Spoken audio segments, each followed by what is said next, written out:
Olga Romulus, je suis expert comptable au sein du groupe Fiducial. Alors Fiducial, on est une société d'expertise comptable, mais pas que. Fiducial, on est une société de service pour l'accompagnement du chef d'entreprise dans différentes activités, que ce soit au niveau du droit, de l'expertise comptable, du conseil financier, de la banque et également de l'informatique. Alors la franchise, Fiducial s'est intéressé très tôt au secteur de la franchise. Aujourd'hui, on accompagne environ 7000 créateurs d'entreprises par an, dont 700 entreprises futures franchisées. Donc c'est un secteur qui nous a énormément intéressés parce qu'on a des profils bien sûr de créateurs d'entreprises, mais qui vont en plus s'outiller d'une équipe autour d'eux, d'une équipe avec le franchiseur, qui va donc les accompagner et qui va donc sécuriser leurs projets.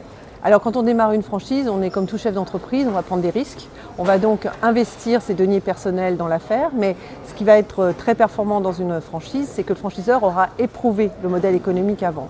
Donc il va pouvoir vous aiguiller le futur franchisé sur les investissements à faire, les objectifs qu'il aura, le modèle économique finalement sur lequel il va tendre. Néanmoins, il reste indépendant et donc c'est lui qui aura sa stratégie et sa vision de l'entreprise à moyen et à long terme.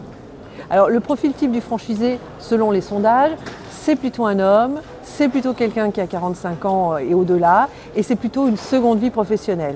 Donc, tout ça, c'est des tendances. Il y a des exceptions, bien évidemment, à tout ça, mais c'est je dirais, le profil type du franchisé. Et donc, ça veut bien dire qu'on est en présence de gens qui ont envie d'aller vers quelque chose de nouveau, qu'ils ne connaissent pas forcément. Donc, ce sont vraiment des nouveaux chefs d'entreprise, mais qui souhaitent être accompagnés pour aller plus vite et avec plus de sécurité que s'ils se lançaient de manière complètement isolée.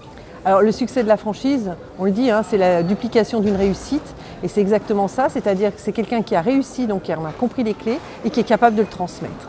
Après, le futur franchisé doit prendre le maillot de l'équipe, accepter d'appliquer le concept et normalement c'est la voie vers le succès.